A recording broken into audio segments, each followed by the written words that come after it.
January the 29th, 1945, 14:30 hours. The Belgian town of Holzheim sits frozen under winter skies, its stone buildings pockmarked with bullet holes and shell fragments.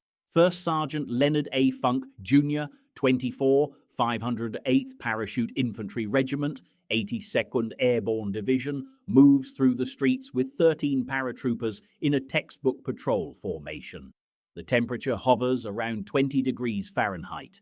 Ice crystals form on the wool scarves wrapped around their faces beneath M1 steel helmets. Each man's breath is a small cloud dissipating in the bitter air. Funk carries his Thompson submachine gun at the ready, the .45 caliber weapon an extension of his own arms after months of combat across Europe. His jump boots crunch through snow that has turned to frozen crust over mud and rubble. The Battle of the Bulge has entered its final, desperate phase. Hitler's last gamble to split the Allied armies and capture Antwerp failed, the German offensive breaking against American resistance at Bastogne and Saint-Vith. Now the Wehrmacht retreats eastward, fighting delaying actions through the forests and villages of Belgium. The 82nd Airborne, blooded veterans of Market Garden and Normandy, pursues them relentlessly. This patrol mission is straightforward.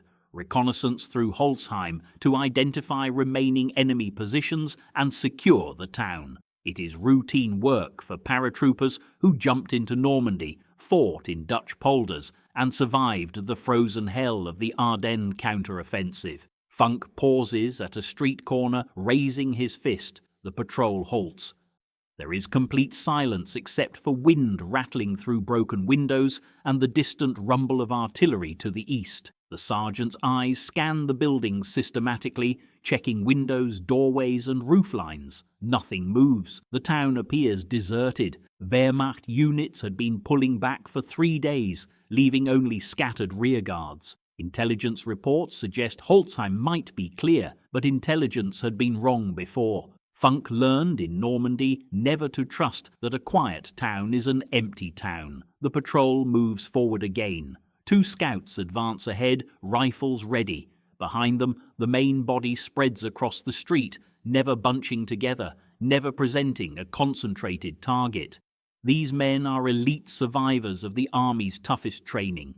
To earn their paratrooper wings, they endured 5 jumps, weeks of physical conditioning that broke ordinary soldiers and selection standards that rejected 3 out of 4 volunteers.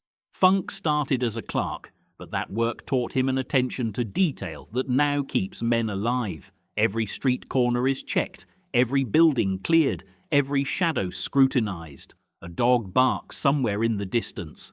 Funk's hand tightens on the Thompson's pistol grip. The 10-pound weapon fired .45 ACP rounds at a cyclic rate of 700 per minute. In close-quarters combat, nothing beat it. Funk has carried this Thompson through 3 campaigns, keeping it clean and dry.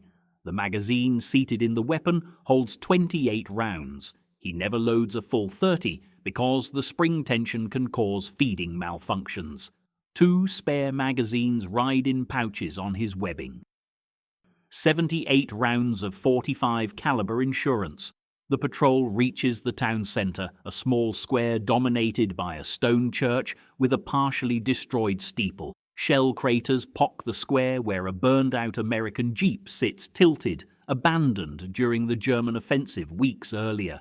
Funk signals for the patrol to spread out and begin clearing buildings. 4 men move towards the church. 4 more head for houses on the eastern side. 3 check the western buildings. Funk keeps 2 men with him, advancing toward a large 3-story stone structure that might have been a town hall or school.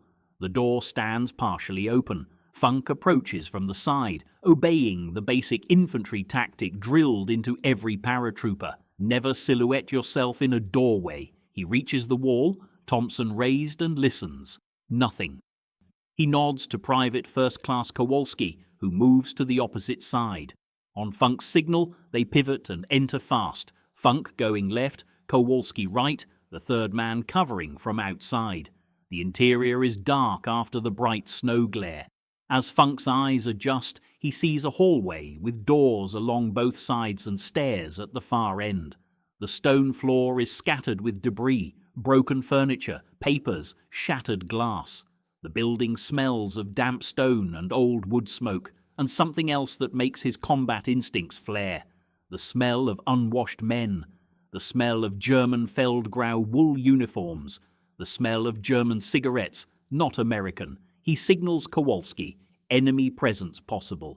They advance down the hall, checking each room. First door, empty office, desk overturned. Second door, empty storage room. Third door, a cold kitchen. No movement. The stairs loom ahead. Funk pauses, listens again. Nothing. Maybe the smell is old, from units that passed through days ago. He starts up the stairs, moving on the outside edge of each step, where the wood is less likely to creak. Thompson pointed upward. His heart rate is steady, his breathing controlled. 24 months of combat had taught him calm in the approach, violence in the execution. On the second floor landing, he clears the first room. Empty. Second room, empty. Third room, a bedroom with a mattress on the floor, and on that mattress, a German soldier sleeping. The German wears the Feldgrau uniform of the Wehrmacht, not the camouflage smock of the SS. He is young, maybe 19, sleeping the sleep of complete exhaustion. His rifle leans against the wall nearby. Funk could shoot him, should, by the cold logic of war. Instead, he crosses the room silently and puts the Thompson's muzzle against the soldier's head. The German's eyes snap open. He sees the American paratrooper, the Thompson, Funk's hard eyes, and slowly raises his hands in terror. Kowalski zip-ties the prisoner's hands with wire from his demolition kit. The German is searched, disarmed, and left under guard. Funk continues clearing the floor. More empty rooms. Then, at the end of the hall, he finds a large room, likely a former classroom, with evidence of recent occupation. Straw mattresses, empty food tins, cigarette butts, and a field telephone with cut wires. On the wall, a map showing German defensive positions. This was a company command post, abandoned recently. Funk studies the maps. His German is rudimentary, but the military symbols are universal. They show fallback positions, artillery coordinates, supply routes, valuable intelligence. He calls for Kowalski to photograph the maps with their small camera. While Kowalski works, Funk hears running footsteps on the stairs. Private Carter bursts into the room, breathing hard. "Sergeant, we found something in the church basement. Big something. You need to see this." Funk follows Carter back down, out into the frozen square, and across to the church. His men found a wooden door behind the altar, leading to a dark basement. Funk takes a flashlight and goes down. The stone-walled basement is as cold as a meat locker and full of German supplies. Boxes of ammunition, Panzerfaust anti-tank weapons, stick grenades, gasoline, medical supplies and food rations, enough to supply a company for weeks. The Wehrmacht had pulled out so fast, they left it all. Funk calculates quickly. This hall needs to be secured and reported. He orders 4 men to guard the cache while the rest of the patrol continues clearing the town. As he walks back across the square, a shout in German is followed by gunfire. The distinctive crack of Kar 98K rifles echoes from the town's eastern side. The patrol team checking those buildings is in contact. Funk runs toward the sound, Thompson up, the rest of his men following. More rifle fire is answered by the heavier bark of an American M1 Garand. Funk rounds a corner to see 3 paratroopers pinned behind a stone wall, taking fire from a 2-story house 30 yards away. Muzzle flashes in the upper windows. At least 4 German rifles. It was a standard reaction drill. Funk didn't need to shout orders. He signaled for a flanking team to circle left while he laid down suppressing fire. The Thompson hammered into his shoulder, 3 round bursts forcing the Germans to duck. Empty magazine out, fresh one in, 2 seconds. More bursts. The flanking team reached a position to fire into the house from the side. Their M1 Garands opened up, 30 .06 rounds punching through the wooden shutters. The German fire slackened, then stopped. Silence. Funk waited 30 seconds, then signaled for the pinned team to advance while he covered. They moved fast, kicking in the door. Inside, they found 2 dead German soldiers. A third was gut-shot and dying. He was maybe 20, crying for his mother. There was nothing to do for him except leave morphine and move on. War doesn't pause for individual tragedy. The firefight announced the patrol's presence. Funk made a tactical decision: consolidate, secure the supply cache, and send a runner to battalion with their intel. The patrol fell back to the church and town hall, establishing a defensive perimeter. Funk positioned men at windows covering all approaches. The captured German was brought to the church basement. It's now 15:45 hours.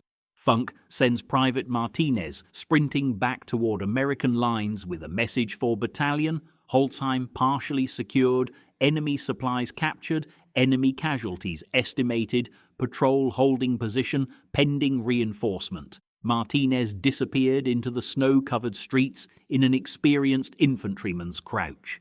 The remaining 12 paratroopers settle into defensive positions and wait. The winter afternoon fades toward evening as the temperature drops further. Funk rotates guards, keeping half the men warm while half watch.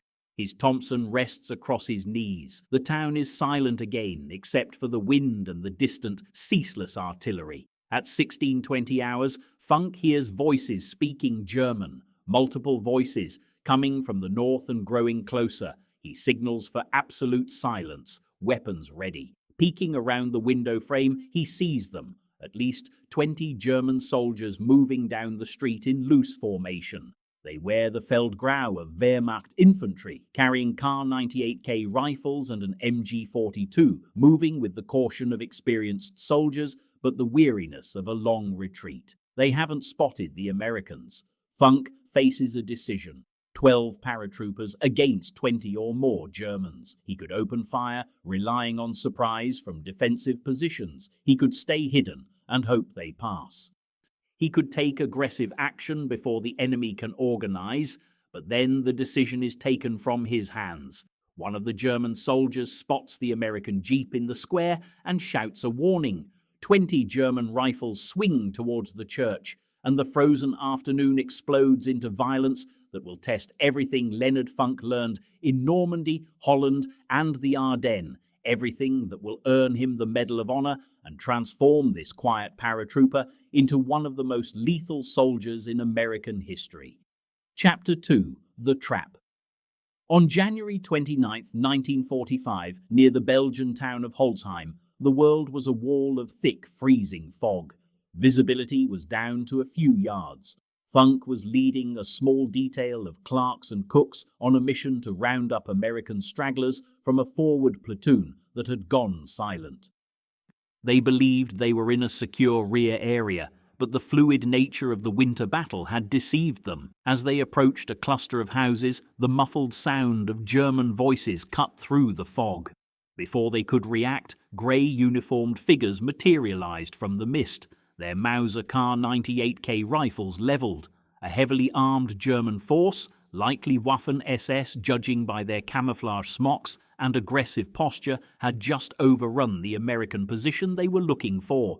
Funk and his dozen men had walked directly into the hornet's nest. In seconds, they were surrounded, disarmed, and made prisoners of war. The Germans herded them roughly against the side of a stone farmhouse, its slate roof sagging and its walls deeply pockmarked with bullet holes from earlier fighting. Funk counted at least 25 enemy soldiers in the immediate vicinity, their forms shifting in and out of the thick mist, though the fog made precise numbers impossible. More voices, sharp and guttural, echoed from inside the houses and from positions deeper in the village. This was not a patrol or a screening force. This was a full company-strength element, possibly part of the German counter-offensive that had been probing American lines throughout the Ardennes region.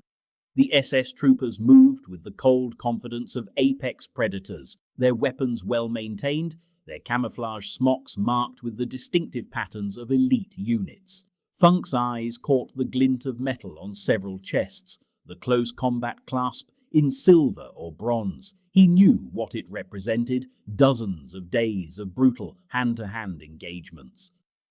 These were not just soldiers, they were hardened killers who had survived the meat grinder of the Eastern Front before being transferred west to stall the Allied advance.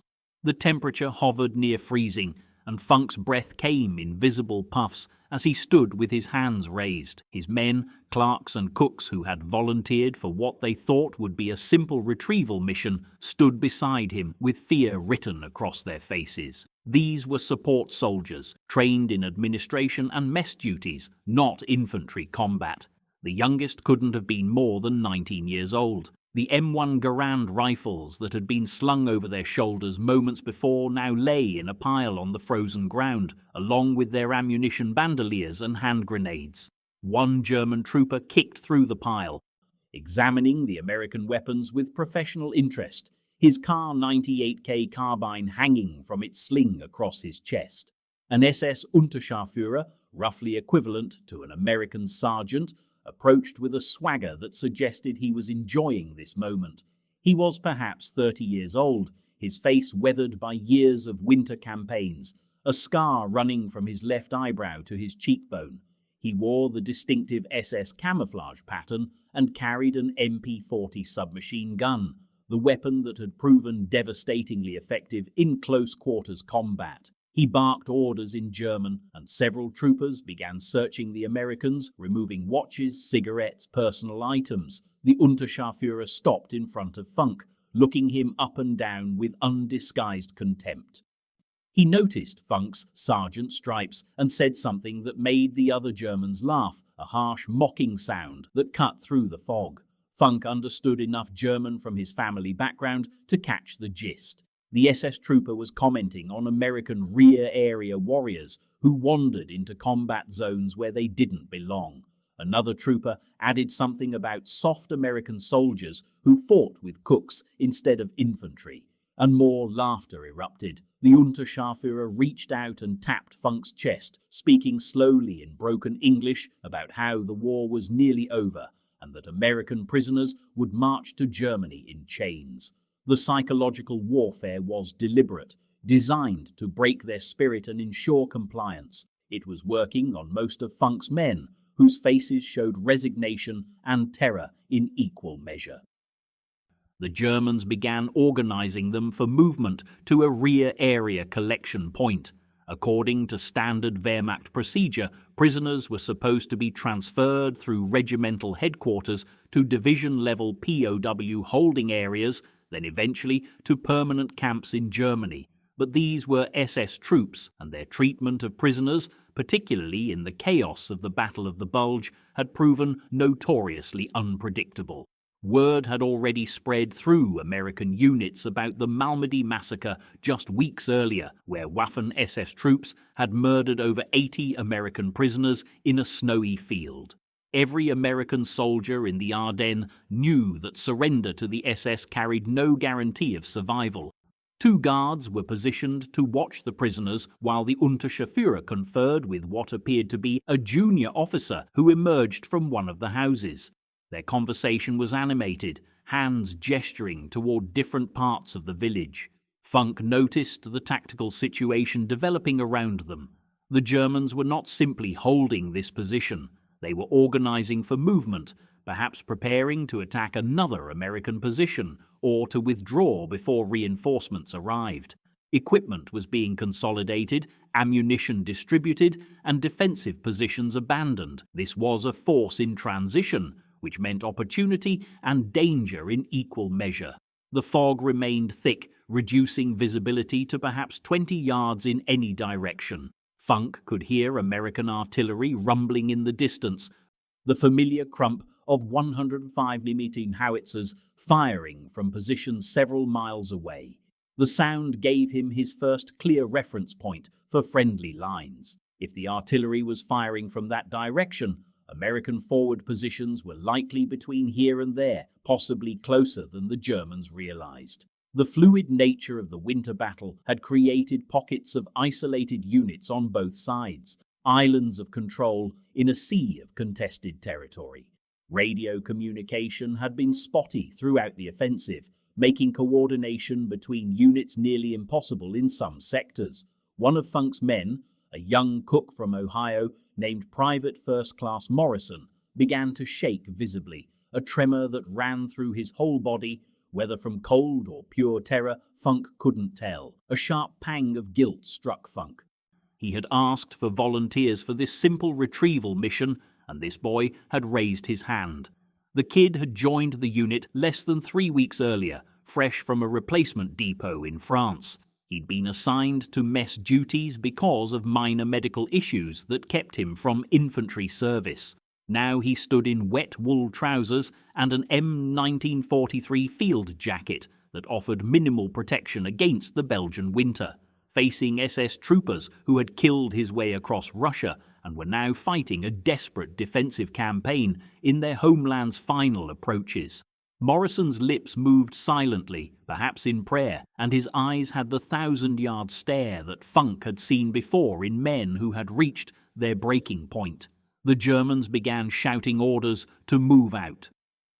The Unterscharführer gestured with his MP40 toward the road leading east, deeper into German-held territory. 2 guards positioned themselves behind the American prisoners, while 4 more took up positions on the flanks. The movement was professional, suggesting these soldiers had transported prisoners before and knew the proper tactical formations to prevent escape attempts. The remaining German forces began pulling back from their defensive positions in the village, a coordinated withdrawal that suggested higher-level orders rather than tactical retreat under pressure. As they started to march, Funk's mind raced through the possibilities. The fog provided concealment, but also disorientation. Running blindly could lead them deeper into German lines or into a minefield. The villages and farmland of this region had been contested for weeks, and unexploded ordnance littered fields that looked deceptively peaceful under their coating of frost.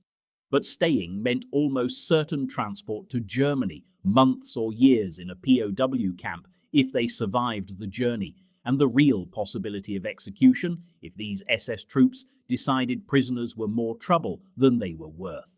The Unterscharführer's earlier comments suggested he viewed them with contempt, and contempt could easily turn to violence if circumstances changed. Funk noticed details as they walked. The German guards maintained discipline, but showed signs of exhaustion. Their uniforms, while better suited to winter combat than American gear, were muddy and torn in places. Several had blood-stained bandages visible beneath their smocks. These were soldiers who had been fighting continuously through the Ardennes offensive, which had begun on December 16th and was now in its 6th week. Fatigue affected judgment, slowed reaction times, created opportunities. The guard immediately behind Funk carried his Kar 98K rifle slung over his shoulder rather than at ready position, a sign of either overconfidence or exhaustion. The trooper to the left limped slightly, favouring his right leg, possibly from an old wound or frostbite damage. The column moved slowly through the fog, boots crunching on frozen ground. The Germans maintained noise discipline, speaking only when necessary and then in low tones. Somewhere ahead, an American M4 Sherman tank fired its 75mm gun, the distinctive crack echoing through the fog. The Germans immediately halted, heads turning towards the sound. The Unterscharführer barked an order, and the column shifted direction slightly, moving away from the sound of American armor. This was valuable intelligence. American forces were operating nearby, close enough that their tank fire was audible, which meant the front line was much more fluid than the Germans wanted to admit. They passed through another cluster of buildings, and Funk saw evidence of recent fighting. Shell craters pocked to the courtyard of a farm. A destroyed American Jeep lay on its side, its windshield shattered and body riddled with bullet holes. 2 American helmets sat abandoned beside the road, their liners crusted with frozen blood. The sight hit Funk's men hard. Morrison stumbled, nearly falling, caught by another prisoner. The Germans laughed again, that same harsh mockery, and the Unterscharführer said something about American courage that needed no translation to understand its meaning. The road began to climb slightly, leading toward higher ground that would provide tactical advantage to whoever controlled it. Funk's trained mind, shaped by months of combat experience before his reassignment to battalion headquarters, automatically assessed the terrain. The high ground ahead would be where German officers would establish observation posts to direct artillery fire. If they reached that position, they would be deep in enemy-controlled territory with little chance of escape or rescue. The fog that had betrayed them by concealing the German ambush might be their only ally now, offering concealment for any attempt to break free. One of the flanking guards suddenly held up his hand, signaling a halt. Voices carried through the fog from ahead, American voices and the crack of M1 Garand rifles firing in short, disciplined bursts. The Germans immediately went to ground, pulling their prisoners down with rough hands. The Unterscharführer crawled forward to assess the situation, his MP-40 held ready.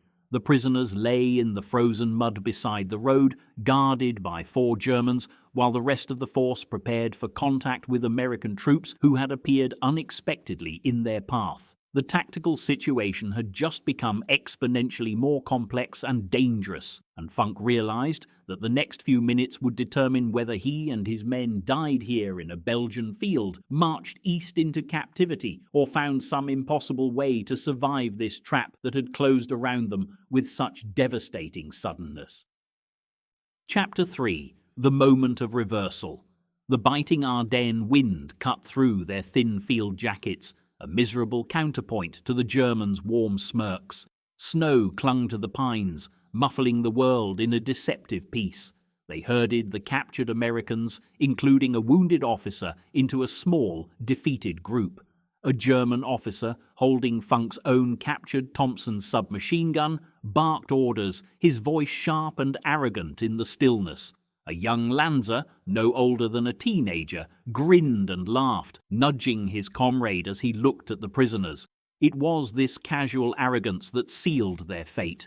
Funk, who had deliberately kept his thick winter gloves on, scanned the scene, his breath plumed in the frigid air, a storm of calculated rage building behind his placid expression. He saw the resigned fear in the eyes of his fellow captives, the pallor of the wounded lieutenant whose blood was already staining the snow a dark crimson. The Germans saw defeated prey. The officer preened with the captured Thompson, its polished wood and steel an insult in his hands. The laughing boy saw a joke. This palpable, condescending pride was a tactical error, and Funk knew it would be their last. He saw his moment.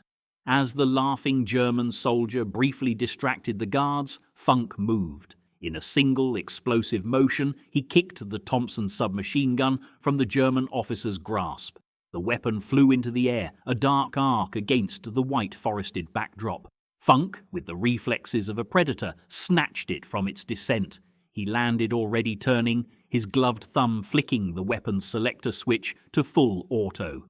The frozen air was instantly shattered by the distinctive, deafening roar of the .45 caliber Tommy gun. The first burst caught the German officer center mass. 3 rounds.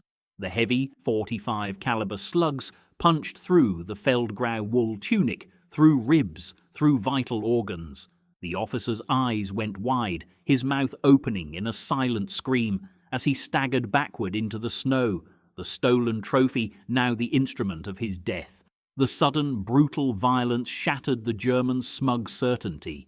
The laughing teenager's grin faltered, morphing into a mask of disbelief just as Funk pivoted. The Thompson bucked hard in his gloved hands, sending a 5-round burst into the boy's torso. His face froze in that last foolish expression. The young Lancer dropped his Kar 98K rifle, his hands moving reflexively to the spreading red stain blooming across his chest. He collapsed forward onto his knees before pitching face first into the frozen Belgian earth. The third German, the one who had been nudged moments before, managed to bring his MP-40 submachine gun halfway up before Funk's next burst tore across his midsection. The The 9mm parabellum rounds from his own weapon clattered uselessly into the snow as he crumpled. Funk was already moving, his boots driving through ankle-deep snow, the Thompson's wooden stock pressed hard into his shoulder. The weapon's cyclic rate of 800 rounds per minute meant the 30-round magazine would empty in under 3 seconds of sustained fire. He disciplined himself, firing in controlled bursts. 2 rounds, 3 rounds, no more. Each burst found its mark. The remaining Germans, 7 men who moments before had been celebrating their easy capture, now scrambled for weapons and cover. Their confidence evaporated in a hail of lead. One SS trooper dove behind a snow-covered log, bringing up his rifle. Funk saw the movement, adjusted his aim, and fired. The Thompson's heavy rounds chewed through frozen wood and flesh. The SS man's scream was cut short as a .45 caliber slug caught him in the throat, severing his carotid artery.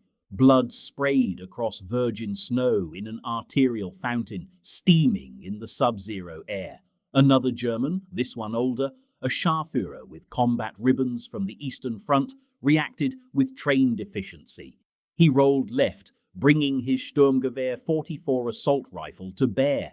The distinctive curved magazine of the STG-44 swung toward him. The German squeezed the trigger. The weapon's 7.92-meter rounds cracked past Funk's head with a vicious supersonic snap, so close he felt the air compress against his ear.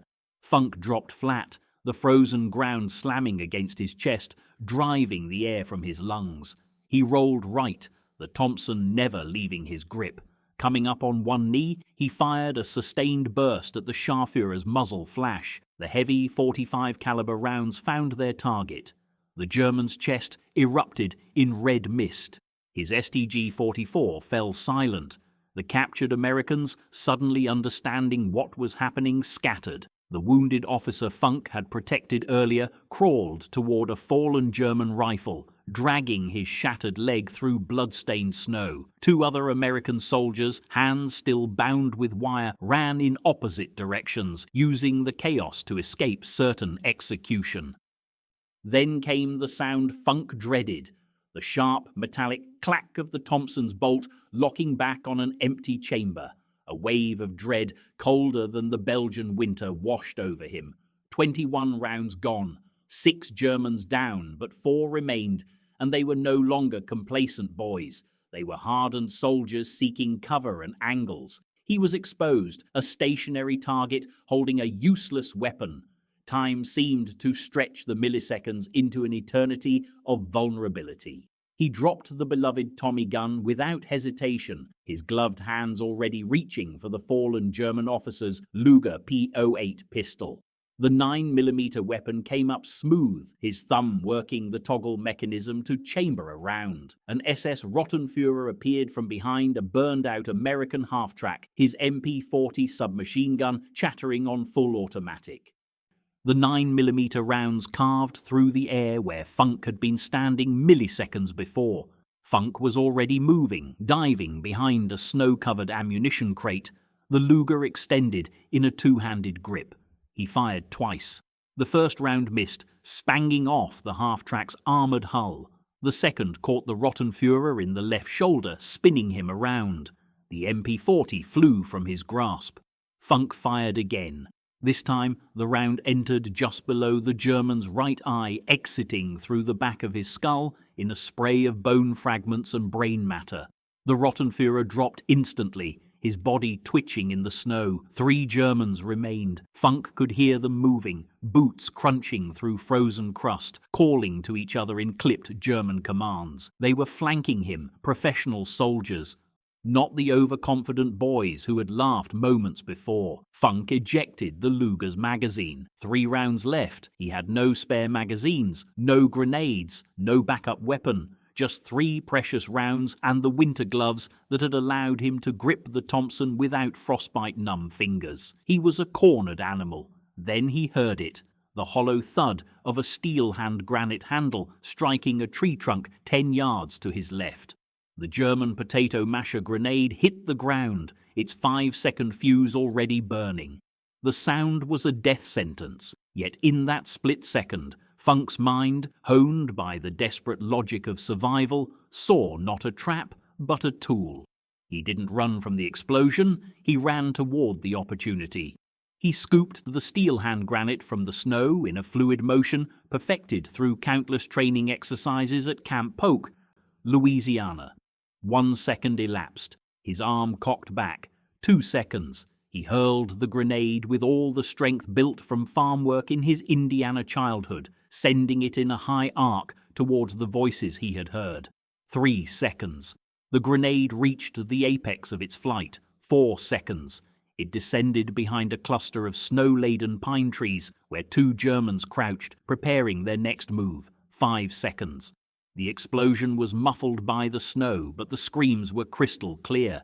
The distinctive cry of wounded men in any language sounds the same.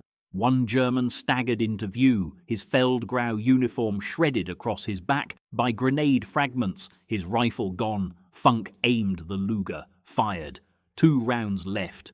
The German dropped, 1 enemy remained. Funk could feel his heart hammering against his ribs.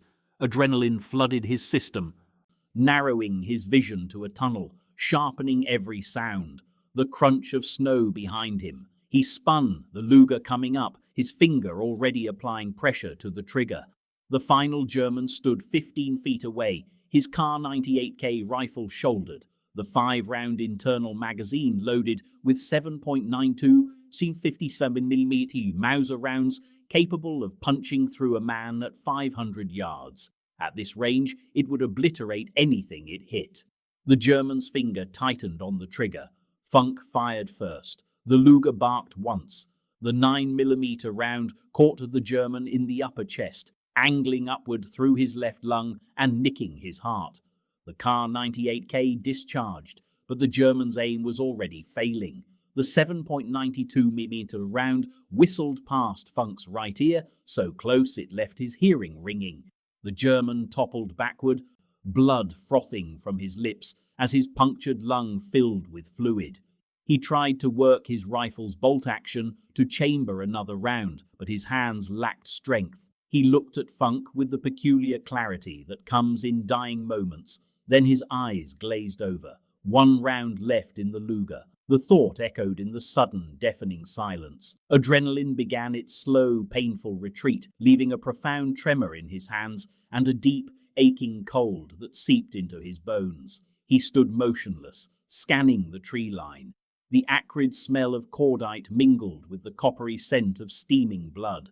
The entire engagement had lasted less than 40 seconds. 10 Germans engaged, 10 Germans down, 8 dead or dying, 2 neutralized. The snow around the ambush site was no longer white, but churned red and brown, trampled and soaked with blood. The wounded American officer crawled toward Funk, dragging his shattered leg, leaving a dark trail behind him. His face was grey with shock and blood loss. He managed to speak through chattering teeth, confirming what Funk already knew. More Germans would come. This had been a forward patrol from the 12th SS Panzer Division Hitlerjugend. The main element was no more than half a mile behind. The 2 American soldiers who had scattered emerged from the trees. Their faces were pale masks of shock and awe, their eyes wide as they stared at Funk, then at the carnage surrounding him. They moved stiffly, still processing the impossible reversal of their fate. Funk pulled a trench knife from a dead German's belt and sawed through their wire restraints with grim efficiency. "Get a weapon," he ordered. His voice a low rasp. "Check for ammo, now." They retrieved weapons from the fallen. One picked up the Thompson, finding a spare magazine in the dead officer's pouch. The other took the MP40 and 3 spare magazines. Funk reloaded the Luger with a fresh magazine from another dead German. 8 rounds. The American officer needed immediate evacuation. Without medical attention within the hour, he would die. Funk made his decision. He and 1 American would carry the wounded officer. The other would provide security. They would move northwest, away from the advancing German main force, toward American lines approximately 2 miles distant. The temperature was dropping, already 18 degrees below freezing. Night would fall in 3 hours. If they did not reach friendly lines before dark, they would freeze to death. Funk hoisted the wounded officer, who let out a sharp gasp of pain, into a fireman's carry. The man's warm blood immediately began to soak through the shoulder of Funk's field jacket. The weight was immense, but Funk locked his knees, his mind flashing back to hauling 100-pound feed sacks on the Indiana farm of his youth. This was just another heavy load that had to be moved. They moved out at a clumsy but urgent trot, the officer groaning with each jarring step. Behind them, from the ambush site, Funk heard the sound of approaching vehicles, German half-tracks, their engines growling through the frozen forest. The 12th SS had found their dead patrol. They would come with overwhelming force, hunting. The Americans had perhaps a 10-minute head start, maybe less. Chapter 4. The sound of laughter dying. For the German soldiers, reality fractured. 1 second, they were the victors, mocking their captives in the snow. The next, their prisoner had transformed into an engine of destruction, wielding one of their own captured weapons. The laughter on a young soldier's face was wiped away by a stream of 45 ACP rounds. Shock turned to panic, then to sheer terror. The hunter had become the hunted in the space of a heartbeat. German soldiers, relaxing on captured equipment, dove for non-existent cover. Their comrades fell around them, cut down by the precise controlled bursts from Sergeant Leonard Funk's Thompson. The other captured Americans, jolted from their despair by Funk's impossible act, reacted instantly, grabbing discarded rifles from the fallen Germans and joining the fray. The entire tactical situation was flipped upside down by one man's audacious refusal to be a victim. The final German fell face first into the snow, leaving an eerie silence broken only by the ragged breathing of exhausted men and the metallic clicks of weapons being cleared. Sergeant Funk stood motionless for 3 heartbeats, the Thompson still trained on the now empty positions. Then his legs buckled. He caught himself on one knee, the submachine gun slipping from fingers that suddenly couldn't grip. The adrenaline that had sustained him through the impossible was draining away, leaving behind the crushing weight of what his body had endured over hours of continuous combat. Private First Class Michael Caruso, one of the paratroopers who joined Funk's counterattack, reached him first. Years later, his sworn statement would describe the moment with clinical precision. The sergeant's uniform was torn, his left shoulder stained with blood where a bullet had creased the muscle during the initial fight for the farmhouse. His right hand bore deep lacerations from wrestling the Thompson from the guard, the metal sights having torn flesh. His face was grey beneath the grime and powder residue, lips nearly white from blood loss and shock. But what struck Caruso most forcefully was Funk's first coherent sentence. Not concern for himself, but a question gasped through laboured breathing. How many of ours made it? Did we get them all out? The sergeant was still counting the men he had saved, even as his own body began shutting down from accumulated trauma. The battlefield told a stark story. 21 German bodies lay scattered across the farmyard, testimony to the ferocity of Funk's shooting and the follow-up engagement by the freed prisoners. The snow was churned into a muddy, bloody mess, littered with abandoned equipment and spent casings. Smoke still rose from a burning half-track, destroyed by a freed American with a captured Panzerfaust. The defensive position that should have been overrun still stood.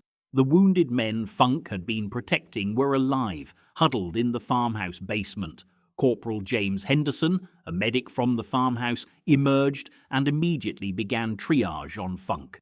His after-action medical report, preserved in the National Archives, documented his astonishment that Funk was still conscious. The shoulder wound had produced significant blood loss, and the hand lacerations had damaged tendons. Most concerning was Funk's dangerously low core temperature. His pulse was thready and rapid, skin cold, his breathing shallow, textbook hemorrhagic shock complicated by hypothermia and exhaustion. Henderson worked quickly. applying pressure bandages as another soldier draped coats and blankets over Funk's shivering form. When Henderson prepared a morphine syrette, Funk initially refused it, insisting the limited supply be saved for others. Only when the medic pointed out that shock could kill him just as surely as any bullet did the sergeant relent, and even then he demanded only half the standard dose. Around them, the other paratroopers processed what they had witnessed. Staff Sergeant Robert Wilson, captured alongside Funk, stared at the German bodies in stunned disbelief. His later statement captured the moment's cognitive dissonance. They had been beaten, disarmed, their fight over. Then Funk had rewritten the mathematics of combat with an act so audacious it felt like a shared hallucination. But the evidence was irrefutable. German weapons lay scattered, liberated Americans held rifles, and the farmhouse remained in their hands. One man had changed reality through sheer refusal to accept defeat. Private Thomas Benton, barely 18, wept openly as he helped gather equipment from the dead, not from fear, but from the overwhelming realization of what Funk had done. Certain he was destined for a prison camp, Benton was now free, watching medics desperately work to save the man who had made it possible. His gratitude was a physical weight, a debt he struggled to articulate. The broader tactical situation became clearer as runners arrived. The German assault had been the spearhead of a larger attack testing American defenses. Funk's counterattack had broken that assault's momentum. Hearing the intense firefight, enemy forces assumed they had met a strong prepared position and withdrew. The ripple effects of one sergeant's refusal to surrender had influenced the entire sector. Captain Harold Mitchell arrived 30 minutes later, leading a relief force. A veteran of North Africa and Sicily, Mitchell had seen courage, but what his men described stopped him cold. His preliminary report used language unusual for military documentation, describing Funk's action as beyond the normal bounds of heroism and warranting immediate consideration for the highest decoration. Mitchell began collecting witness statements, knowing combat blurs memory. Each man was interviewed separately, their accounts recorded while still fresh and visceral. The consistency was remarkable. All described Funk's seizure of the weapon, the precision of his fire despite his wounds, and the instantaneous shift from captivity to attack. Corroborating details emerged, like the German soldier's frozen expression of shock and the distinctive sound of the Thompson firing in controlled bursts. One severely wounded German soldier survived. Through an interpreter, he provided his own account. His experienced unit had been told the American paratroopers were exhausted and undersupplied, and they expected no resistance from captured men. What happened shattered his unit's morale. The soldier kept repeating, "We war das möglich." How was that possible? Nothing in his training had prepared him for a prisoner who became an attacker in a heartbeat. Funk's evacuation became the priority. Wrapped in blankets against the life-threatening shock and hypothermia, he was carried on a stretcher. Henderson insisted on accompanying him, monitoring his vitals during the 40-minute journey across difficult terrain. His notes painted a concerning picture. Funk's consciousness waxed and waned, his blood pressure dangerously low. Twice, Henderson believed he was losing the sergeant, only to see him rally with the same stubborn determination he had shown against the enemy. At the battalion aid station, Major William Schultz, the surgeon, took personal charge. Working for 18 hours straight, Schultz was stopped by the reverence with which the stretcher bearers handled their patient. The story, told in overlapping accounts, caused him to pause and stare at Funk. He later wrote to his wife that in 20 years of medicine he had never felt so invested in a patient's survival. This was more than treating wounds. It was ensuring that extraordinary courage did not end on a surgical table. The intervention was immediate. The shoulder wound required debridement, and the complex hand lacerations needed careful tendon repair. Schultz worked meticulously, knowing these records would become part of the official recognition process. Precious blood plasma was administered without hesitation. Throughout the surgery, runners arrived with messages. The regimental commander, Colonel Robert Sink, wanted immediate updates. Division headquarters was requesting details for an award recommendation. The story was spreading through the division faster than official communications could travel. In recovery, as Funk emerged from anesthesia, he found himself surrounded by high-ranking officers. A colonel gently questioned him, seeking his account. The sergeant's responses showed the same humility. He had done what was necessary. His men were depending on him. Surrender was not an option while action was possible. The officers exchanged glances, recognizing the mindset that separates ordinary soldiers from legends. Funk's survival through the first critical 24 hours surprised the medical staff. His physical resilience fought the trauma with stubborn persistence, but infection remained a deadly threat. Scarce antibiotics were allocated without question. Nurses noted that Funk constantly asked about his men from the farmhouse and whether the position had held. Even in delirium, his concern remained fixed on the soldiers he had protected. The witness statements continued to accumulate, building a documentary record of exceptional detail. The chaplain, Father Michael O'Brien, noted a common theme. These men felt they had witnessed something beyond ordinary combat, a moment where one man's courage had changed fate. Back at the now secured farmhouse, the physical evidence told its own story. The positioning of the German bodies revealed the tactical logic of his fire. The distance from where he seized the Thompson to where the final German fell measured 53 meters, covered while firing accurately under impossible circumstances. The spot where Funk had collapsed was marked by a dark stain in the snow, his blood mingling with that of the enemies he had defeated. The German withdrawal from the sector had allowed American forces to consolidate positions that would have been untenable if the attack had succeeded. The tactical value of Funk's action, assessed coldly by intelligence officers, far exceeded the immediate ground held, influencing the broader operational picture. Word reached the hospital that Medal of Honor paperwork was being expedited at unprecedented speed. Colonel Sink had personally endorsed it, adding his own account of the action's strategic value.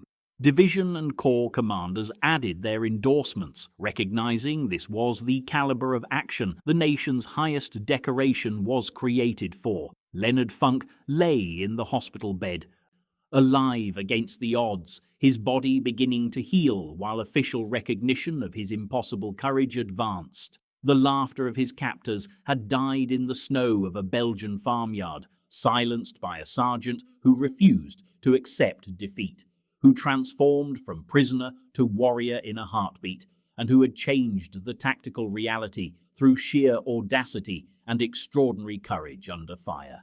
Chapter 5. The sergeant collapsed against the cold stone wall of a Belgian farmhouse as the adrenaline that had sustained him through the impossible fight finally ebbed away. His hands trembled violently, the M1 Garand he had wielded with such efficiency slipping from fingers that could no longer maintain their grip. Medic Corporal James Henderson reached him first, cutting away the sergeant's field jacket to assess the wounds Funk himself had not yet registered. 3 separate bullet wounds marked his body, testaments to the fire he had advanced through. The most serious had torn through his left shoulder, fragmenting against bone and sending hot metal deep into tissue. Blood had soaked through his woolen uniform, turning the olive-drab fabric black in the November cold. Around him, the scene resolved into controlled chaos as the surviving Americans secured 83 German prisoners. Many were SS troopers who stared with disbelief and fear at the small group of men who had reversed their certain victory. Lieutenant Carlson moved among the surrendered enemy, directing his shock soldiers to collect weapons and search prisoners with a drilled precision. The street itself bore witness to the preceding violence. German bodies lay where Funk's methodical assault had found them. The machine gun positions that had seemed so impregnable now silent, their crews dead at their weapons. Henderson worked with practiced efficiency, packing the shoulder wound with sulfur powder, the best defense against the infections that killed as many soldiers as enemy fire. The entrance wound in Funk's left thigh required a pressure bandage, the medic's hands moving with confidence despite the sergeant's increasing pallor. A third wound had creased Funk's ribs, less severe but bleeding steadily. Funk's breathing came in short, controlled gasps, pain shooting through his shoulder with each inhalation. His mind remained clear enough to ask about his men. Henderson reported 3 Americans dead and 5 more wounded, but that the impossible had been achieved. Within 20 minutes, a jeep arrived from battalion headquarters. Funk protested weakly that he could walk, that others needed transport more urgently, but Henderson overrode him with a medic's authority. The journey rearward to the battalion aid station, established in a partially destroyed church, brought its own agony as the vehicle bounced over cratered roads, sending white-hot pain through his shoulder. He drifted in and out of consciousness. At the aid station, Battalion Surgeon Captain Robert Morrison examined him within minutes. Morrison's experienced hands confirmed Henderson's diagnosis, but revealed complications. The shoulder wound had fractured the scapula, and bone fragments were visible in the torn tissue. The thigh wound had narrowly missed the femoral artery by mere centimeters, a fact that had saved Funk from bleeding out in the street. Morrison stabilized him with plasma, the clear liquid flowing into Funk's veins, then arranged immediate evacuation to the division clearing station. The subsequent ambulance ride brought different torment, longer and over worse roads, but Funk's condition had stabilized enough for his mind to clear. He thought of the 3 men who had died, soldiers whose names and stories he knew. Private First Class Robert Martinez, saving his cigarette rations for a camera. Corporal William Thompson, who always spoke of his 2 daughters. Private Eugene Walsh, barely 19, and a replacement for only 6 weeks. Their deaths weighed on Funk in a way the physical wounds could not, a different kind of pain that morphine could not touch. At the division clearing station, Army surgeons performed the first major intervention, working under portable surgical lights powered by sputtering generators. Major Edward Brennan, a surgeon recalled to service from civilian practice, carefully debrided the shoulder wound. He removed bone fragments and damaged tissue, preserving as much functionality as possible during the 3-hour operation. Funk was under general anesthesia, administered by dripping ether, its sweet chemical smell mixing with surgical antiseptic. When he woke in the recovery area, his shoulder was immobilized in a plaster cast that extended from his neck to his elbow, its weight foreign and oppressive. 3 days passed before Funk was stable enough for transport to a field hospital established in a converted school 20 kilometers from the front. Here, the sounds of artillery were distant thunder rather than immediate threat, and the nursing staff provided more systematic care. First Lieutenant Sarah Mitchell, an Army nurse from Pennsylvania, became his primary caretaker. It was Lieutenant Mitchell who, while changing his dressings, stunned him into silence with news of a Medal of Honor recommendation. Lieutenant Carlson had submitted a formal account within hours of the action, his report supported by sworn statements from every American who had witnessed the event. Henderson the medic, Private First Class David Sullivan, and even 2 German prisoners, interviewed through interpreters, had all provided testimony detailing the sheer audacity and violence of action that broke the German defense. Funk's reaction was immediate and instinctive rejection. He insisted it was a mistake, that he had simply done what the situation required, that the real heroes were the men who had died. Mitchell had seen this response before. She let him talk, then quietly informed him that Colonel Davidson, the regimental commander, had personally endorsed the recommendation and forwarded it to division headquarters with his strongest support. The paperwork, she made clear, had already begun its long journey through the chain of command, a process senior officers considered a mere formality given the extraordinary nature of his actions. His physical recovery progressed with painful slowness. Surgeons in the field hospital performed a second operation to remove additional bone fragments, this time using newly available penicillin to fight infection more effectively than sulfur alone. The powerful antibiotic, still reserved for the most serious cases, likely saved Funk's arm from amputation. Daily physical therapy sessions began 2 weeks after the action, a nurse helping him perform gentle exercises that sent agony through his damaged shoulder but were necessary to prevent the joint from freezing. The thigh wound healed more readily, though he would walk with a slight limp for the rest of his life. Letters began arriving from home, his wife's handwriting on envelopes that had crossed the Atlantic. Ruth had received the initial standardized telegram about his wounds, but she learned more from newspaper reports after a journalist picked up the story of the administrative patrol that captured an entire German company. The account appeared in their hometown paper, leaving her to answer questions from neighbors about her husband's heroism while not knowing if he would survive. Her letters mixed relief at his survival with a pride she struggled to articulate, trying to reconcile the quiet sergeant she knew with the warrior described in official reports. The investigation and verification process continued through December as Funk recovered. A historical officer from division headquarters, Captain Lawrence Weinstein, arrived to interview him personally. Weinstein spent 3 hours questioning Funk about every detail, comparing the sergeant's modest account with the more dramatic descriptions provided by witnesses. The captain's trained eye sought to establish an accurate chronology and verify claims. His final report concluded that the witness statements, while perhaps colored by combat's intensity, were substantially accurate in describing actions that met and exceeded the criteria for the Medal of Honor.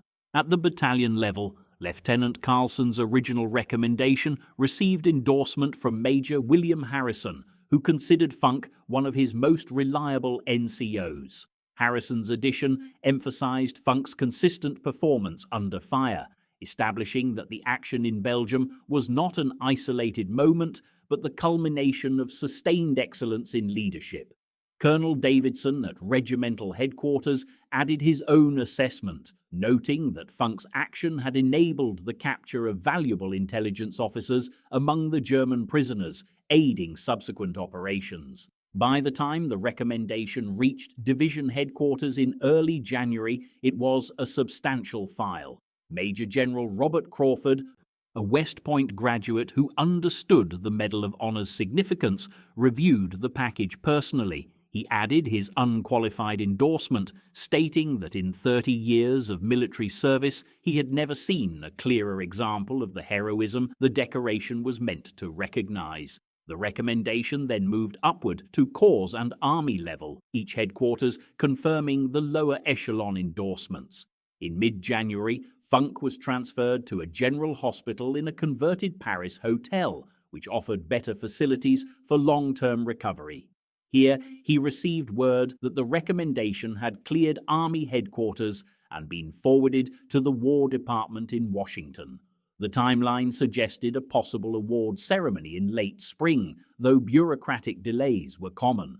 Major Thomas Riley, the hospital's administrative officer, explained the approval process with practiced patience, noting that congressional approval was required by law, hence the designation Congressional Medal of Honor, and that verification standards were incredibly high. The waiting brought its own challenges. Funk's nightmares began in the Paris hospital, his sleep interrupted by vivid recreations of the Belgian street, of German faces in his rifle sights, and the wet sounds of bullets striking flesh. The army had no formal treatment for what was still called combat fatigue, but other recovering soldiers recognized the signs in each other: the sudden startle responses, the difficulty sleeping, the 1,000-yard stare. They did not speak of it directly, but an understanding existed in their silence, a bond created by shared experience that no words could strengthen. Physical therapy continued with painful sessions, where Funk relearned to raise his arm and grip objects with his left hand. The doctors were pleased with his progress, though they acknowledged he would never regain full range of motion and would likely experience chronic pain. He was alive and functional, more than many wounded soldiers could claim. By February, he was walking without assistance, the limp barely noticeable, and his shoulder had healed enough for him to dress himself.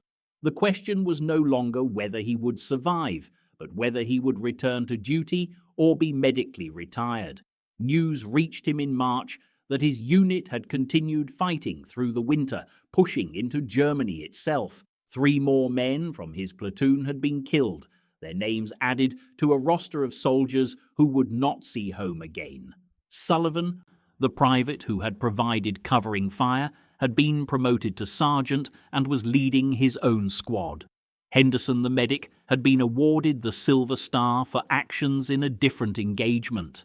The war was grinding toward its conclusion, but men were still dying in the final desperate fighting. Funk felt the familiar guilt of the recovered soldier, the irrational conviction that he should be with them rather than safe in a Paris hospital. The official notification arrived on April the 10th, a formal letter from the War Department informing Sergeant Leonard Funk Jr. that his Medal of Honor had been approved by Congress. It would be presented in a ceremony to be scheduled following the conclusion of hostilities in Europe. The letter's bureaucratic language could not entirely mask the significance of what it conveyed. Fewer than 400 Medals of Honor would be awarded for service in the entire Second World War, and Funk was now among that select company. He sat on his hospital bed, holding the letter, reading and rereading the words, thinking not of honor or recognition, but of Martinez, Thompson, and Walsh, of 3 men who would never read any letters again. Chapter 6. The Unbelievable Report. When Funk and his small band of rearmed clerks marched over 60 German prisoners back to the American lines, their commanders were stunned into disbelief. The initial report seemed impossible. How could a small headquarters detail not only escape capture, but return with an entire enemy company as prisoners? The numbers were checked and confirmed. Funk's personal tally was 21 enemy killed. For this incredible bravery and initiative, combined with previous heroism during Operation Market Garden, where he had single-handedly cleared a German-held building, First Sergeant Leonard Funk Jr. was awarded the Medal of Honor. The quiet clerk from Pennsylvania had become one of the most decorated and revered paratroopers of the entire war, a living embodiment of the 82nd Airborne's tenacious spirit. The paperwork began its journey through channels in February 1945, even as the war in Europe entered its final savage months. Lieutenant Colonel Lewis recommended Funk for the nation's highest military honor, supported by witness statements from his captured clerks and the officers who debriefed the German prisoners. The German prisoners corroborated the story, describing how the American sergeant turned their triumph into disaster with a Thompson submachine gun and an unflinching will to fight. The recommendation was forwarded by the 82nd Airborne Division through the Airborne Corps to Supreme Headquarters Allied Expeditionary Force. At each level, officers who had seen countless acts of valor recognized the sheer audacity of Funk's actions, verifying every detail against after-action reports. In an army bureaucracy where medals often took months or years to process, Funk's case moved with unusual speed, propelled by the recognition that something truly extraordinary had occurred in that Belgian farmhouse. By April 1945, as American forces were crushing the last Nazi resistance across Germany, word reached Funk that his Medal of Honor had been approved. He was in Germany with the 82nd Airborne, still fighting, still leading men through the final campaigns of the European War. The news seemed unreal to him, disconnected from the daily reality of combat and survival. He thought of the men from Company C who died in Holland, Belgium, and France, paratroopers who would never go home, recognized only by a folded flag sent to their families. The weight of that knowledge settled on his shoulders like a physical burden. He had survived when so many had not, and now he would wear the nation's highest honor, while better men, he believed, lay in temporary graves across Europe. The other sergeants in the battalion congratulated him with quiet respect, understanding that Funk would never boast about what he had done, that the modest Pennsylvania farm boy remained unchanged despite the extraordinary recognition coming his way. The ceremony took place on September the 12th, 1945, at the White House in Washington, a warm autumn day when the war was finally blessedly over. President Harry Truman, in office only since April following Roosevelt's death, presided over the solemn occasion. Funk stood at attention in his dress uniform, the blue and white paratrooper cord looped over his shoulder. His combat jump wings gleamed above the ribbons on his chest. At 23, he looked older, his face carrying the weight of 3 years of war, 4 combat jumps, and countless close calls with death. His existing Bronze Star and Silver Star ribbons, the pinnacle of most military careers, were about to be joined by the blue ribbon that marked him as one of fewer than 500 living Medal of Honor recipients. Other soldiers and their families filled the room, witnessing a moment of profound significance. President Truman, a veteran of the First World War, understood what the men before him had endured, having known the terror of battle himself. When Funk's name was called, the young sergeant stepped forward with measured precision, his jump boots clicking on the polished floor, his bearing that of a professional soldier. A military aide read the citation, its formal language attempting to capture the desperate violence of the Belgian farmhouse. It detailed how he had attacked a superior enemy force, killing their commander, routing the unit, and capturing the survivors. The citation mentioned his previous actions during Operation Market Garden, where he had single-handedly assaulted and cleared a building filled with German soldiers, though that day in Holland had seemed routine to Funk at the time. As the aide's voice filled the room, Funk stood motionless, his mind drifting to the friends he had buried, men he felt deserved the honor more. Truman stepped forward with the medal, its 5-pointed star suspended from a light blue ribbon. The president's hands lifted the ribbon and placed it around Funk's neck. The medal settled against his chest with surprising weight, both physical and symbolic. Truman looked the young sergeant in the eye and offered words of congratulation that Funk would later struggle to remember. The room erupted in applause, but Funk heard it as if from a great distance, overwhelmed by the thought that he was now joined to a brotherhood of warriors stretching back through decades of American history, men who had faced impossible odds and somehow prevailed. He thought of Alvin York, another sergeant who had captured an impossible number of Germans in the previous war, wondering if York had also felt this sense of unworthiness. The medal felt heavier than any equipment he had carried in combat, heavier than his reserve parachute, heavier than a full combat load. After the ceremony, Funk stood in the reception area as officials and fellow soldiers offered congratulations. A Marine Corps gunnery sergeant, himself wearing the medal for actions on Iwo Jima, shook Funk's hand with a grip that conveyed mutual understanding without need for words. They had both been to places most men would never see and had survived when survival seemed impossible. Several newspaper reporters requested interviews, but Funk's responses were characteristically brief and modest. He deflected questions about his actions, insisting any man in the 82nd would have done the same, and that the real heroes hadn't come home. When a reporter asked how it felt to kill so many enemy soldiers, Funk's face went blank, the question touching something he had no intention of sharing. His company commander from the 508th Parachute Infantry Regiment, now a major, pulled him aside and expressed pride in having served alongside him, noting that Funk's actions had embodied everything the Airborne stood for: initiative, courage, and absolute refusal to quit. The press coverage that followed made Funk briefly famous. Newspapers across Pennsylvania celebrated their local hero, the farm boy from Bragg, who had become one of the war's most decorated soldiers. His hometown organized a ceremony, presenting him with keys to the city and accolades that made him uncomfortable. He gave a brief speech thanking the community for its support of all servicemen and women, steering attention away from himself and toward the collective sacrifice of his generation. Young men looked at him with admiration, while combat veterans recognized the haunted look in his eyes that no celebration could erase. His mother wept with pride and relief that her son had come home whole. His father, a steel worker who had taught Funk the value of hard work and quiet dignity, shook his hand without unnecessary words, the gesture conveying everything that needed to be said. In the months following, Funk returned to civilian life with the same matter-of-fact approach he had brought to soldiering. He had no interest in leveraging his fame for personal gain.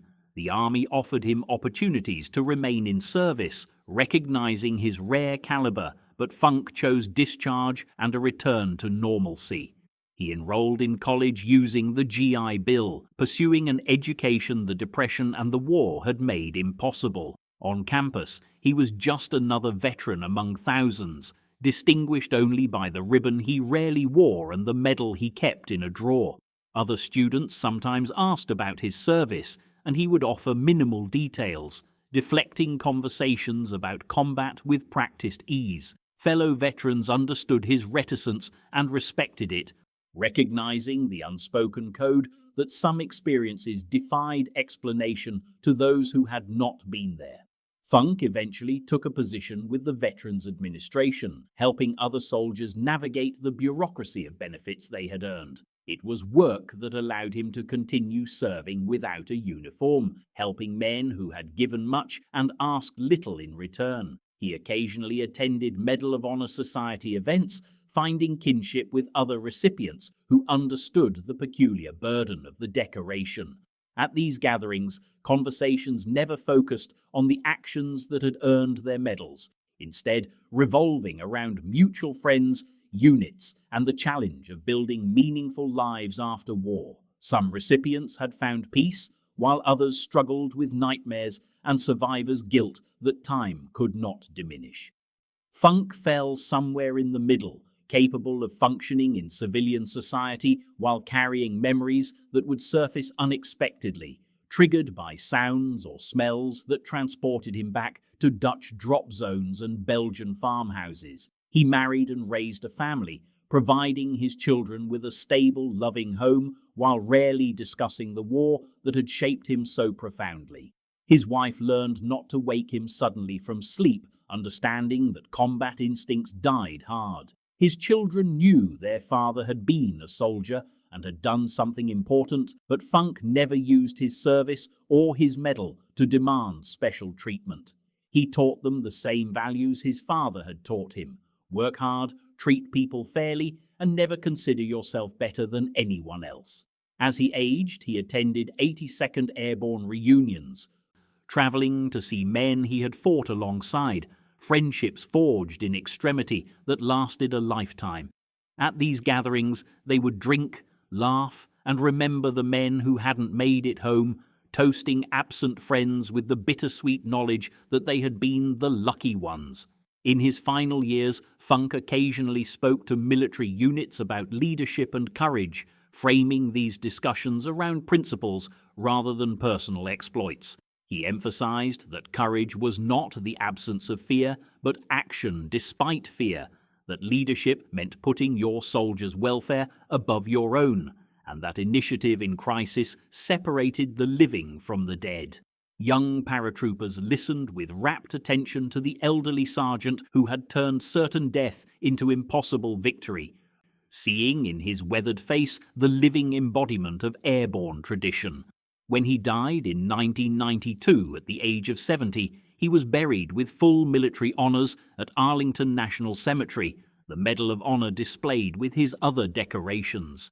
Fellow veterans from the 508th Parachute Infantry Regiment served as pallbearers, old men now but standing straight in honor of their friend. The riflemen fired their volleys into the Virginia sky, and a bugler played taps as Funk was laid to rest among the warriors who had defined American courage across generations. His medal remained with his family, a talisman of extraordinary valor and a reminder that ordinary men, when tested beyond imagination, sometimes discover reserves of strength and will that astonish even themselves. Chapter 7. A Legacy of Audacity. The story of Leonard Funk's one-man army became a legend within the 82nd Airborne Division, a raw, powerful example of how a single soldier's mindset can alter the course of a battle. His actions on that foggy day in Belgium weren't just about courage, they were about exploiting an enemy's psychological weakness, their arrogance, and turning it against them with shocking violence of action. Funk survived the war, a quiet hero who returned to his hometown, but his legacy endures in the annals of military history. His Medal of Honor citation is required reading for aspiring leaders, a lesson that initiative, audacity, and a refusal to accept defeat are weapons more powerful than any rifle. It's a stark reminder that in the chaos of war, the most dangerous soldier is the one who has been underestimated. Leonard Funk returned to Bragg, Pennsylvania in 1945, trading his paratrooper boots for work boots in the steel mills where he'd labored before the war. The Medal of Honor hung in a simple frame in his modest home, never displayed prominently, never mentioned unless asked. He married, raised a family, and worked alongside men who had no idea their quiet colleague had single-handedly neutralized 80 elite SS troops and liberated his captured platoon. This was the pattern for Funk and thousands like him. The extraordinary became ordinary again. The warrior became the neighbor. As the post-war decades passed, Funk's name faded from public consciousness, becoming one of over 3,000 Medal of Honor recipients in American history. This staggering number paradoxically ensures individual obscurity. Most Americans cannot name 5 recipients, despite the medal representing the absolute pinnacle of military valor. The very abundance of courage documented in archives creates a strange amnesia, where we honor the concept while forgetting the individuals who embodied it. Yet within the 82nd Airborne Division, Funk's story never faded. It was told in barracks at Fort Bragg, passed down through generations of paratroopers like oral scripture.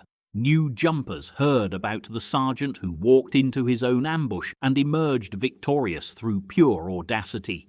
Jump instructors used his citation as a teaching tool, dissecting his tactical decisions with the reverence of scholars. What separated Funk from theoretical courage was the visceral reality of his choice. Standard doctrine recommended withdrawal or calling for support. Funk's decision to attack 80 armed men with a submachine gun violated every principle of tactical prudence, yet it worked precisely because it was unthinkable. Military historians studying the engagement at Holzheim identified a crucial psychological element the Germans failed to anticipate. The SS troopers, despite their elite status, had grown comfortable in their momentary victory. The laughter Funk heard before his assault wasn't merely cruel mockery. It was the sound of men who believed the immediate threat had passed. This assumption created the fatal vulnerability Funk exploited. The concept of initiative in military doctrine evolved significantly after WWII, and Funk's action became a case study in what theorists would call the OODA loop: observe, orient, decide, act. Funk compressed this cycle to milliseconds. He observed the situation, oriented himself to its reality, decided on an audacious course, and executed with such speed that the enemy never completed their own decision cycle. The violence of action doctrine, fundamental to modern special operations, has roots in moments like Funk's assault. The principle is simple but terrifying. When caught in an ambush, attack into it with such ferocity that the enemy's psychological cohesion shatters before their numerical superiority matters. Official after-action reports, preserved in the National Archives, reveal details that transcend popular accounts. One liberated American prisoner described Funk's face during the assault as completely expressionless, mechanical in its efficiency. Another noted that between bursts of fire, Funk continued issuing tactical commands, coordinating his men while conducting his solo charge. These weren't the actions of a man driven by rage, but of a professional soldier who understood that leadership means functioning when everyone else has frozen. The German casualties from that engagement were buried across Belgium. Historians later identified several of the SS troops as hardened veterans of the Eastern Front. They were not inexperienced soldiers. They were killers who made a single catastrophic error. They laughed at Leonard Funk. That laughter, captured in the memory of the American prisoners, represents something profound about combat psychology. It was the sound of men who believed they had won, who had relaxed their guard just enough to become vulnerable. Funk's genius wasn't just his marksmanship or courage, though both were exceptional. His genius was recognizing that moment of vulnerability and striking before it closed. The lessons from Holzheim influenced American military training for decades, appearing in case studies at the Infantry School, Ranger School, and the Special Warfare Center.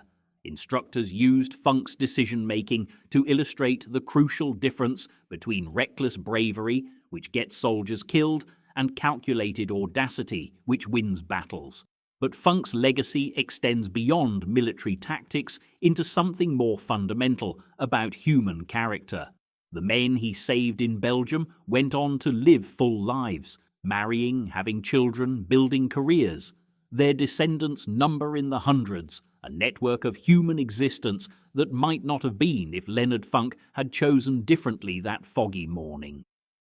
This is the hidden mathematics of heroism that never appears in official citations. Every such action creates ripples across generations, where the soldier saved becomes a father and grandfather, their descendants owing their existence to a split-second decision made by someone they never met. When Leonard Funk died in 1992 at 74, his local obituary ran just a few column inches, mentioning his Medal of Honor almost as an afterthought. This modest memorial was exactly what he wanted. At his funeral, old paratroopers stood watch, their aging bodies still unconsciously maintaining the military bearing learned decades earlier. They understood. The 82nd Airborne Division maintains a memorial hall at Fort Bragg where Funk's Medal of Honor citation hangs. Young paratroopers pass it daily, but some stop. They read the formal sentences and feel a recognition that the man described was once as young and uncertain as they are. The citation cannot capture the terror Funk must have felt, the weight of responsibility, or the split-second calculation to attack rather than flee. Official language cannot convey the smell of cordite and blood, the screams, or the mechanical working of a submachine gun. Those sensory details died with the witnesses. What remains is the skeleton of the story, the bare facts preserved in archives. Historians can reconstruct the tactical situation, but they cannot recreate the moment Leonard Funk decided he would rather die attacking than live with abandoning his men. This decision represents something essential about the human capacity for selfless action. Modern science might explain it through adrenaline and cortisol, but such explanations feel inadequate when confronting the raw reality of what Funk did. The after-action reports make it clear he was afraid and understood the odds. Yet he attacked anyway, transforming fear into fuel for action. This transformation is what the Medal of Honor truly recognizes, not the absence of fear, but the refusal to let fear dictate behavior. Military psychologists identify this as the defining characteristic of exceptional soldiers. Training prepares the body and mind, but the willingness to act when action seems suicidal comes from somewhere deeper and more mysterious. The German SS troopers who laughed at Funk have no descendants to tell their side of the story. History preserves them only as antagonists in someone else's epic. This asymmetry is one of war's cruelest ironies. The SS troops who executed the ambush had demonstrated their own skill, but they served an evil cause, and history judges them accordingly.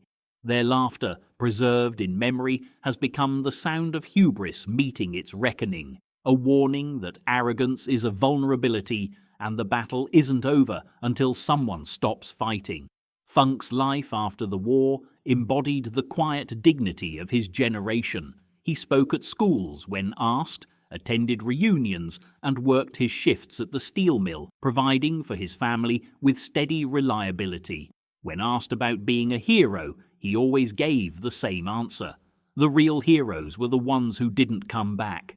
This wasn't false modesty. It was his genuine belief that survival was largely luck and he had done nothing his fallen comrades wouldn't have. He never forgot that his recognition was partly circumstantial, that countless others had done comparable things without acknowledgement. The ordinary appearance of this coal miner's son from Pennsylvania, average height, average build, is crucial to his legacy. He wasn't a superhero. He was an ordinary man who learned his trade and, in an impossible situation, refused to accept the obvious outcome. His deeper legacy concerns human potential in extremis. Every person contains capacities they cannot access until circumstances demand it. This unpredictability is what makes combat so terrifying and revealing. Funk passed his test so decisively that it became a measuring stick.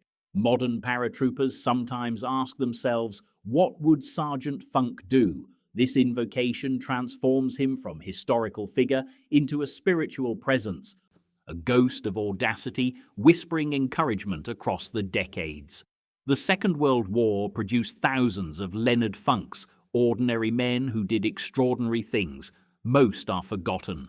We preserve the names of Medal of Honor recipients because the documentation survived, but the gap between documented and actual heroism is vast. Leonard Funk represents them all, the remembered and the forgotten. His story matters not because he was unique, but because he was representative of the courage that exists in ordinary people. The German SS troopers have been silent for 8 decades. Leonard Funk silenced them, creating an echo that still reverberates through military tradition.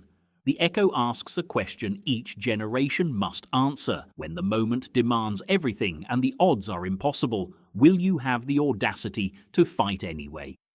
Funk's answer thunders across the years, written in the lives he saved and the legacy he left. You fight because your brothers depend on you, because surrender is unthinkable, because a sergeant doesn't abandon his men. That lesson, learned in blood and fog in a Belgian forest, remains a reminder that courage is not the absence of fear, but the refusal to let fear win.